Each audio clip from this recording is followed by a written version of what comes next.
asthma may add to sleep apnea risk. Link between two breathing conditions is strengthened in a study.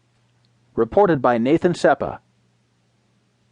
People with asthma are more likely than non-asthmatics to develop obstructive sleep apnea and are roughly 3 times as likely to develop apnea accompanied by daytime sleepiness, a long-term study finds. The report in the January 13th Journal of the American Medical Association solidifies a link between the two breathing disorders. Past studies have linked the two conditions, but apnea is notoriously underreported because it strikes when the individual is asleep. It remains unclear whether asthma can cause sleep apnea. This is the first study that has used lab-based data to identify sleep apnea in people with or without asthma, says study co-author Mihaela Teodorescu, a pulmonary and critical care physician at the University of Wisconsin-Madison. Obstructive sleep apnea shortchanges oxygen getting to the brain and disrupts sleep. The Centers for Disease Control and Prevention estimates that 39.5 million people in the United States have been diagnosed with asthma.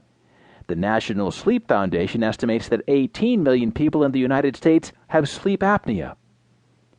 Teodorescu and her colleagues analyzed data from participants in the Wisconsin Sleep Cohort Study, which since 1988 has tracked sleep disorders in adult volunteers who undergo a lab-supervised sleepover session every 4 years.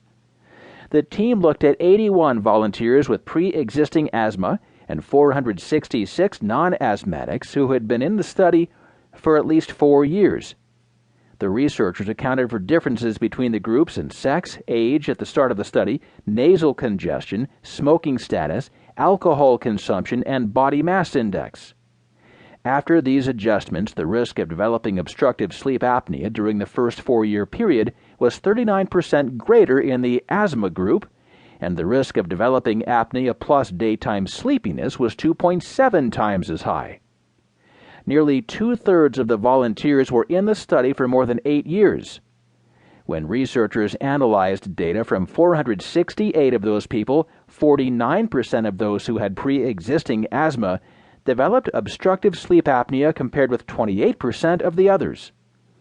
Spotting sleep apnea in regular lab tests eliminates some of the vagaries of self-reported sleep problems, and regular visits enable researchers to update information on patients' BMI and other characteristics, Teodorescu says.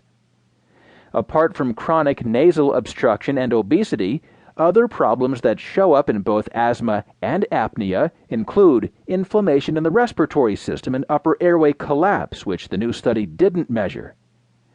Teodorescu says a better understanding of these overlapping factors between asthma and apnea might clarify the links and lead to improved treatments.